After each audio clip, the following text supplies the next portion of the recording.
میرا نام عالیہ ناز کی ہے اور کشمیر کی جدید تاریخ کے بارے میں اس پوڈ کاسٹ سیریز کی دوسری قسط میں آپ کا خیر مقدم ہے۔ ڈاکٹر فوزیہ لون کے آرٹیکلز پر مبنی اس سیریز کی پہلی قسط میں ہم نے اس معاہدے امرتسر کا ذکر کیا جس کے تحت برطانوی ایسٹ انڈیا کمپنی نے کشمیر کو ایک ڈوگرا راجا گلاب سنگھ کو بیچ دیا تھا، جس سے خطے میں ڈوگرا سلطنت کا قیام ہوا۔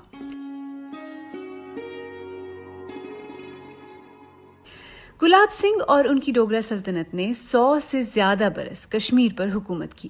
یہ ایک بادشاہت پر مبنی مطلق العنان نظام تھا جس میں لوگوں پر بہت ظلم ہوئے۔ ڈوگرا سلطنت نے جموں کشمیر کی شاہی ریاست کی سرحدوں کو مضبوط کیا۔ گلاب سنگھ کی فوج نے مشرق کے ہمسایہ علاقوں لداخ اور بلتستان پر حملہ کر کے انہیں اپنی ریاست میں شامل کر لیا۔ اس کے بعد معاہدے امرتسر کے ذریعے گلاب سنگھ نے کشمیر کو حاصل کر لیا۔ اس کے علاوہ پونچھ کا علاقہ بھی گلاب سنگھ کے زیر انتظام تھا۔ یہ تمام علاقے جموں کشمیر کی شاہی ریاست کا حصہ بن گئے۔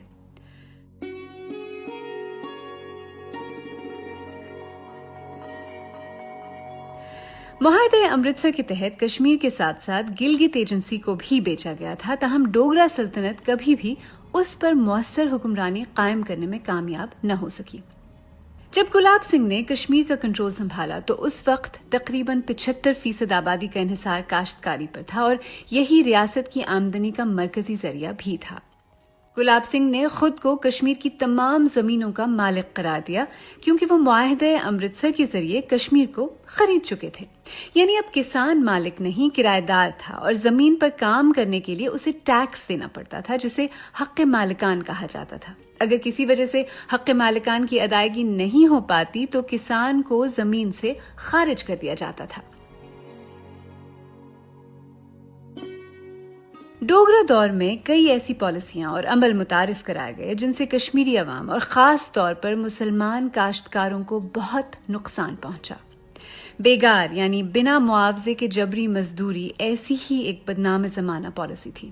حالانکہ کشمیر میں بیگار 19ویں صدی کی دین نہیں تھی، تاہم اسے جس طرح انتظامی اور اقتصادی ڈھانچے کا حصہ بنایا گیا وہ اس سے پہلے کبھی نہیں ہوا تھا۔ تاہم اس دوران کاشتکاری کے شعبے میں کچھ اصلاحات بھی کی گئیں۔ محکمہ زراعت کا قیام کیا گیا اور پھر حکومت نے زرعی ترقیاتی بورڈ کی تشکیل کی۔ سن 1920 میں ہر طرح کے بیگار کے نظام کو ختم کر دیا گیا جس سے کسانوں کو کچھ راحت ملی۔ سن 1930 میں جاگیرداروں کو اجناس میں ٹیکس دینے کے نظام اور اس کی وجہ سے ہونے والے استحصال کے خلاف کاشتکاروں کا احتجاج شروع ہوا۔ حکومت نے مسئلے کے حل کے لیے ایک جاگیردار کمیٹی بنائی، تاہم اس کے تمام ارکان خود جاگیردار تھے۔ کمیٹی کی سفارشات کو حکومت نے تسلیم کر لیا، تاہم زرعی شعبے میں اس تبدیلی کا غلط فائدہ اٹھایا گیا جس کی وجہ سے کاشتکاروں کا فائدہ ہونے کے بجائے ان کے حالات مزید بگڑ گئے۔ دیکھتے ہی دیکھتے حکومت مخالف جذبات نے پرتشدد رخ اختیار کر لیا۔ 13 جولائی 1931 کو سری نگر کی سینٹرل جیل کے باہر لوگوں کی ایک بڑی بھیڑ جمع تھی۔ عبد القدیر نامی ایک شخص پر حکومت مخالف تقریر کرنے کا الزام تھا اور اس کیس کا اس دن فیصلہ آنے والا تھا۔ لوگ جیل کے باہر فیصلے کا انتظار کر رہے تھے جب گورنر نے سب کو گرفتار کرنے کے احکامات جاری کر دیے اور وہاں تعینات پولیس نے ان پر گولی چلا دی۔ اس دن وہاں 20 کشمیری موقع پر ہی ہلاک ہو گئے، جس کے بعد لوگوں میں بے چینی اور غصہ مزید بڑھ گیا۔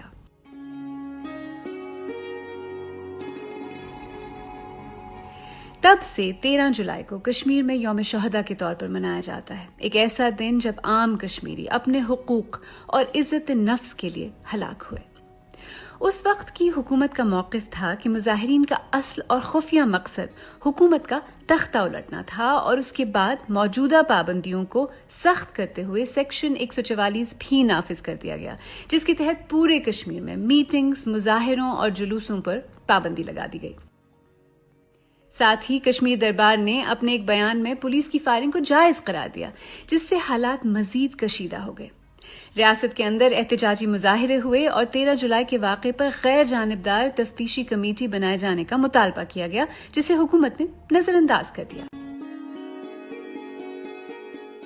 مورخ کہتے ہیں کہ سن 1931 میں پیش آنے والے واقعات نے کشمیریوں کو اپنے سیاسی حقوق کے حوالے سے ایک گہری نیند سے جگایا، جس سے ایک ایسی صورتحال پیدا ہو گئی جس کی نظیر اس وقت کی کسی خود مختار شاہی ریاست میں نہیں ملتی۔ کشمیر میں خود مختاری، سیاسی اور مذہبی آزادی کے لیے اور مہاراجہ کے خلاف ایک تحریک شروع ہو گئی۔ ہندوستان کے برعکس کشمیر کی تحریک برطانوی راج کے خلاف نہیں تھی۔ کشمیر کی تحریک ایک مسلمان اکثریتی آبادی پر ہندو ڈوگرا حکمرانوں کے مظالم کا نتیجہ تھی۔ اس کا ایک پہلو یہ بھی تھا کہ ڈوگرا حکمرانوں نے کشمیری ہندو پنڈتوں کے ایک بااثر طبقے کو کافی مراعات دے رکھی تھی، لیکن مظالم کے خلاف یہ انقلاب مجموعی طور پر سیکولر تھا اور اس میں صرف مسلمان شامل نہیں تھے، یعنی کشمیری ہندو بھی اس کا حصہ تھے۔ اس تحریک کی قیادت پڑھے لکھے کشمیریوں کے ہاتھ تھی جو معاشرتی اصلاحات کی بات بھی کرتے تھے، جیسے کہ شیخ محمد عبداللہ اور پریم ناتھ بزاز۔ پڑھے لکھے مسلمان نوجوانوں نے ریڈنگ روم پارٹی کے نام سے ایک تنظیم قائم کی جہاں بحث مباحثے ہوتے تھے۔ انہوں نے لندن میں مقیم پبلشر NL بینرجی سے رابطہ کیا جو انڈین سٹیٹس کے نام سے ایک رسالہ شائع کیا کرتے تھے۔ اس رسالے میں ریڈنگ روم پارٹی کے ارکان کی طرف سے ملنے والی معلومات کی بنا پر کشمیریوں کی حالت زار پر آرٹیکل شائع ہونے لگے، جس سے کشمیر کے باہر بھی کشمیر کی بات ہونے لگی۔ دیکھتے ہی دیکھتے یہ تحریک وسیع ہوتی گئی۔ سن 1932 میں شیخ محمد عبداللہ نے آزادی کی اس تحریک کی قیادت سنبھالی اور اسی سال آل جموں اینڈ کشمیر مسلم کانفرنس کا بھی قیام ہوا۔ سن 1932 میں مسلم کانفرنس کے اجلاس میں اپنے صدارتی خطاب میں شیخ محمد عبداللہ نے پرزور انداز میں کسانوں کو دائمی طور پر ان کی زمینوں کی ملکیت دینے کا مطالبہ کیا۔ اسی سال شیخ محمد عبداللہ کو گرفتار کیا گیا۔ ان پر مجرمانہ سازش، حکومت کے خلاف جنگ کرنے، جنگ کی نیت سے اسلحے جمع کرنے، غداری، منافرت پھیلانے اور امن و امان کو نقصان پہنچانے کے الزام لگائے گئے۔ اس کیس کا نتیجہ یہ ہوا کہ شیخ محمد عبداللہ کو جیل بھیج دیا گیا، لیکن پھر رہا کر دیا گیا۔ تاہم تب تک کشمیر کی تحریک کافی زور پکڑ چکی تھی۔ کشمیریوں نے اپنی شکایات کی تفتیش کے ساتھ ساتھ سیاسی، معاشی اور مذہبی حقوق کے اپنے مطالبات جاری رکھے۔ مہاراجہ نے آخر کار یہ اعلان کیا کہ وہ مناسب مطالبات کو پورا کریں گے اور کشمیریوں کی شکایات کو ہمدردی سے سنیں گے۔ اس کے بعد سر BJ کلانسی کی صدارت میں ایک کمیشن تشکیل دیا گیا جس کا مقصد مسلمانوں اور دوسروں کی شکایات کی تفتیش کرنا تھا۔ اس کمیشن کی رپورٹ میں کشمیری مسلمانوں کے لیے تعلیم میں اسکالرشپ اور ریاستی نوکریوں میں ملازمت کے ساتھ ساتھ سیاسی قیدیوں کو رہا کرنے کی سفارش کی گئی۔ کلانسی رپورٹ کے بعد بننے والی کمیٹیوں کی سفارشات کی بنا پر 1934 میں مہاراجہ ہری سنگھ نے ایک آئینی ایکٹ متعارف کرایا جس کے تحت پرجا سبھا کے نام سے ایک قانون ساز اسمبلی کا قیام ممکن ہو گیا، جس کے پاس قانون سازی کے ساتھ ساتھ ایگزیکٹو اور عدالتی اختیارات بھی تھے۔ کلانسی کمیشن نے دیگر چیزوں کے ساتھ ساتھ لوگوں کو ان کی زمینوں کی ملکیت واپس کرنے کی سفارش بھی کی تھی۔ مہاراجہ نے ان سفارشات پر عمل کرتے ہوئے زمینیں ان کسانوں کے نام کرنے کا اعلان کیا جن کے پاس تب تک صرف ان زمینوں کو استعمال کرنے کا حق تھا۔ جموں صوبے میں بھی بالکل ایسا ہی ہوا۔ تاہم کلانسی کمیشن کی سفارشات مجموعی طور پر ناکام رہیں کیونکہ ان پر پوری طرح عمل نہیں کیا گیا۔ 30 اور 40 کی دہائیوں میں کشمیر میں مہاراجہ کے خلاف تحریک بھی چلتی رہی اور حکومت کی طرف سے اسے دبانے کی کوششیں بھی۔ سن 1938 میں شیخ محمد عبداللہ نے مسلم کانفرنس کی ورکنگ کمیٹی میں ایک قرارداد پیش کی جس کے تحت مسلم کانفرنس کا نام بدل کر نیشنل کانفرنس رکھ دیا گیا اور اس کی رکنیت غیر مسلمانوں کے لیے بھی کھول دی گئی، جس کے بعد بہت بڑی تعداد میں لوگ میٹنگز میں شامل ہونے لگے۔ سن 1938 میں ہی نیشنل کانفرنس نے جموں کشمیر کی معاشرتی، اقتصادی اور سیاسی تعمیر نو کے لیے ایک جامع اور وسیع منصوبہ تیار کیا جسے نیا کشمیر مینیفیسٹو کا نام دیا گیا۔ اس منشور کا آرٹیکل 50 پوری طرح کسانوں کے بارے میں ہے، یہاں تک کہ اس کا نام بھی پیزنٹ چارٹر ہے۔ اس چارٹر کا سب سے دلچسپ اور اہم پہلو یہ تھا کہ اس کے مطابق ہل چلانے والے کو زمین کی ملکیت دینا اسے غربت اور افلاس سے نکالنے کے لیے ناگزیر تھا۔ سن 1940 میں نیشنل کانفرنس نے ایک نیا لال پرچم لانچ کیا جس پر ایک ہل بنا ہوا تھا جو کہ کسانوں کے انقلاب کی علامت تھا۔